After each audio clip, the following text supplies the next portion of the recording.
E aí, meu povo, tudo bem com vocês?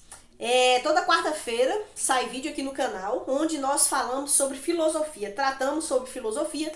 E como eu já disse várias vezes, eu estou usando este livro, principalmente do Giovanni Reale, sobre a história da filosofia, obviamente, da antiguidade. Também o uso do Anthony Kenny.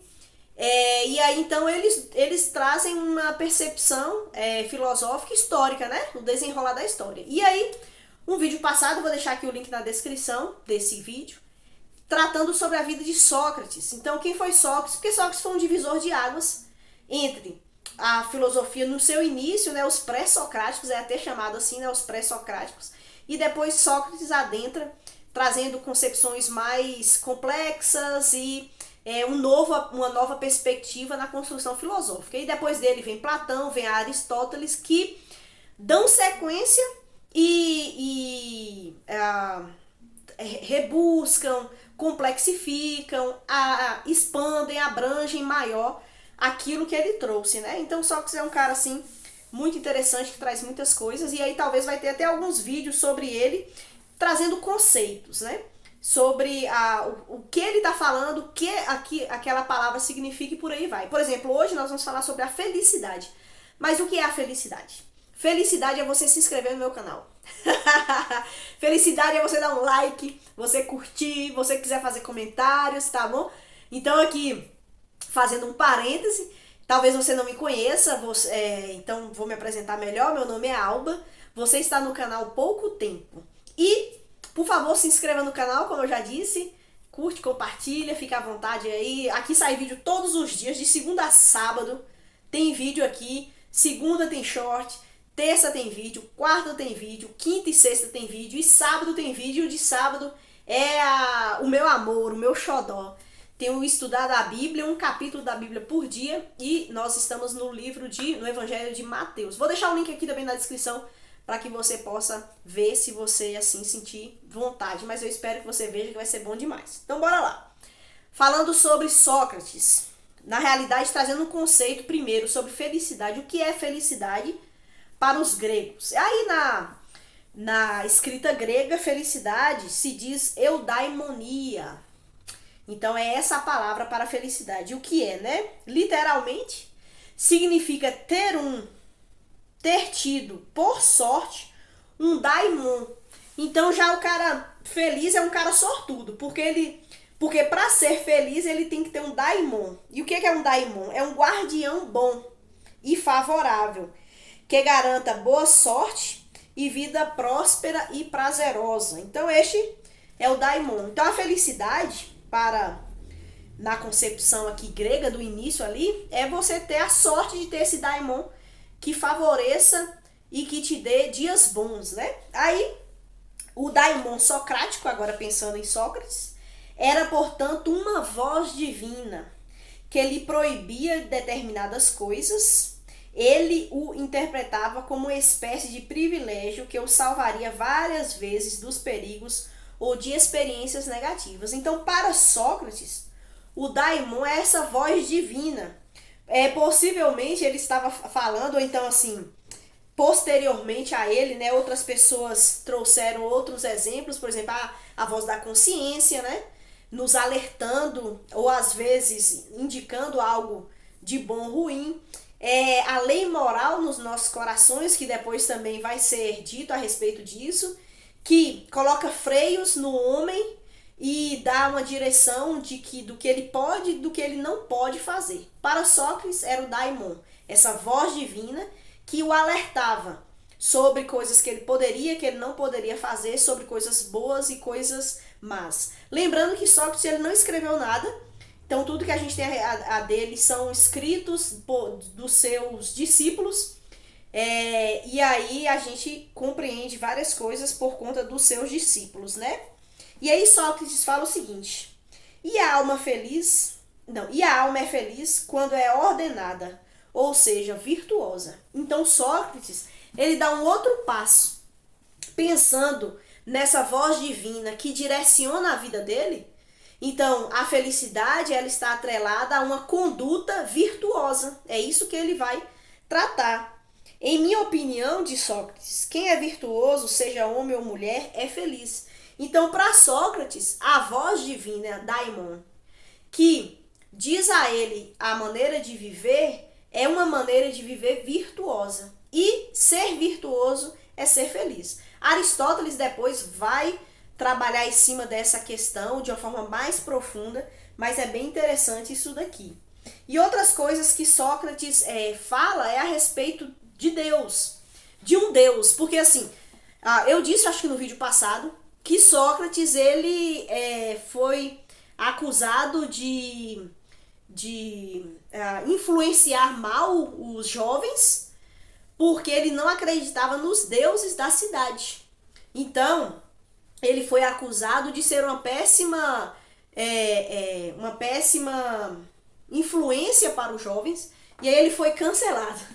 E aí ele foi morto pelas leis da cidade. E ele passou por um processo de julgamento e ele não quis fugir, nem quis, sei lá, fazer coisas diferentes, porque ele também tinha uma conduta de que se a lei da cidade dizia isso, ele deveria cumprir.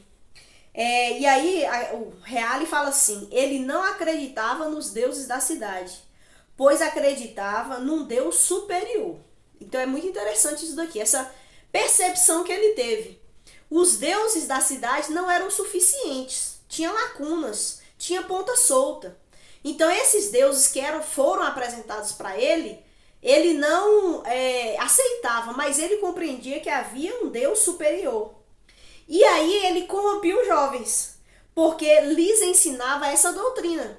Então ali Sócrates, ele falava, ele fazia perguntas, né? Como é que era a relação dele com esses jovens? Ele conversava, ele fazia perguntas para essas pessoas no desejo de que elas, e aí nós vamos ver mais para frente, por exemplo, um outro conceito que é a maiêutica socrática, a dialética, a ironia, onde através do diálogo Sócrates traz ou tenta trazer à tona verdades, conceitos, entendimentos que ele quer que os jovens tenham e que ele também está tendo. Então essa construção verbal, né, de falar. Só que por ele dizer que esses deuses da cidade não eram suficientes, que havia muita ponta solta, que não respondiam às grandes questões humanas, então ele foi acusado de corromper os jovens. E aí ele passou pelo processo lá deles, né, o processo legal de justiça, e ele foi condenado à morte. E Xenofonte, que foi um filósofo da época, escreveu: preferiu morrer permanecendo fiel às leis, em vez de viver violando-as. Então ele parece que tinha assim um senso moral, né, se a gente pode dizer, bem grande, aguçado, de tal maneira que ele preferiu morrer para que a lei da cidade então fosse cumprida, do que ele fugir, do que ele se rebelar ou fazer outra coisa que escapasse da lei. Ele, na realidade, queria que a verdade e a justiça prevalecessem, né?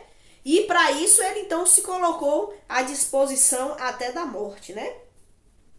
Qual era a concepção de Deus, então, que Sócrates ensinava e ofereceu pretextos aos inimigos para condená-lo à morte, por ser contra os deuses nos quais a cidade acreditava? Então fica aí a pergunta, né?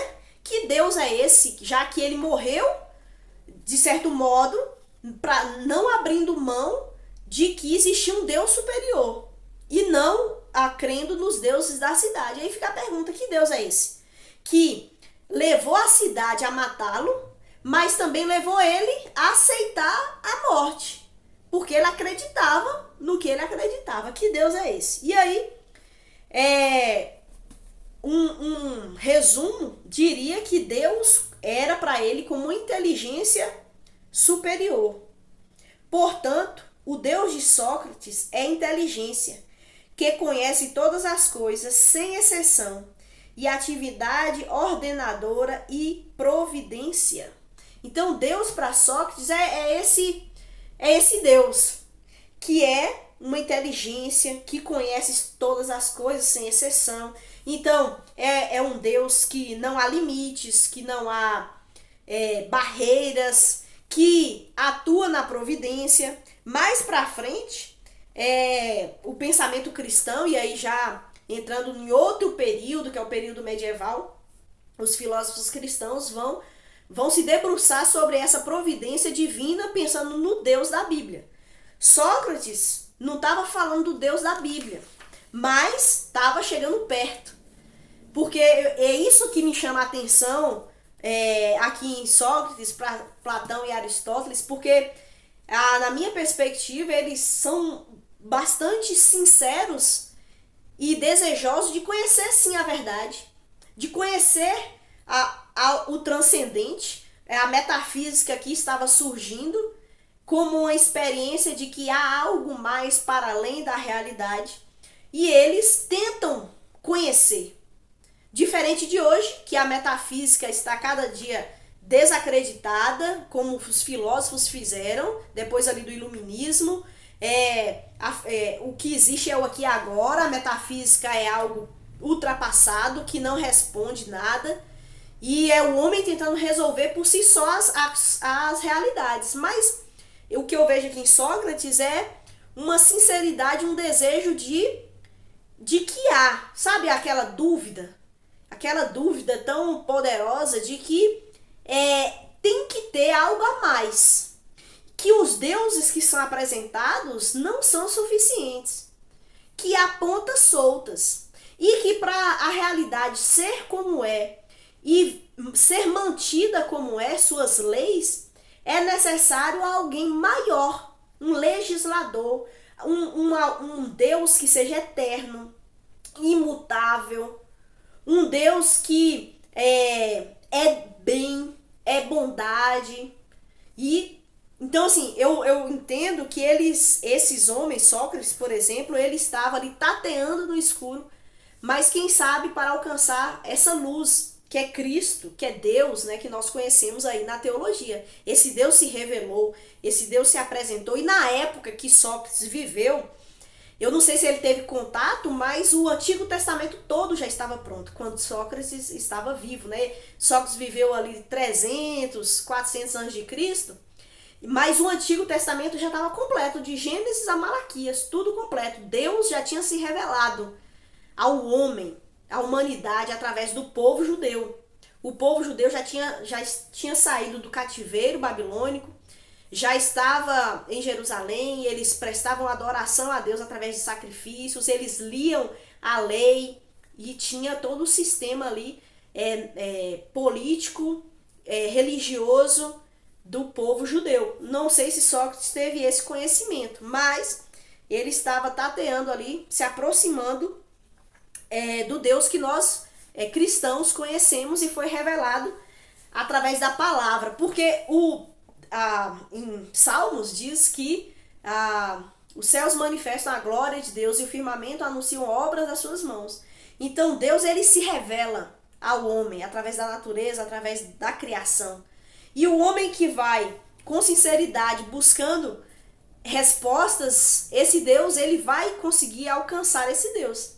E através de Jesus é que nós sabemos que é a plenitude da revelação de Deus e que o homem sim conhece a Deus olhando para Cristo Jesus. Mas aqui só foi um parêntese mesmo, que eu achei interessante sobre essa busca de Sócrates, dizendo que Deus, como suprema inteligência, que conhece todas as coisas sem exceção, e atividade ordenadora e providência. Então este é o Deus de Sócrates. No próximo vídeo nós vamos falar sobre dialética, maiêutica e ironia. O que é isso? E os métodos de Sócrates e o que ele fala mais a respeito, que é também muito interessante, tá bom? Então, o vídeo acaba aqui. Muito obrigada por você me acompanhar até aqui. Espero que tenha sido bom. E, por favor, fique à vontade para usufruir dos outros conteúdos desse canal, certo? Valeu, até a próxima.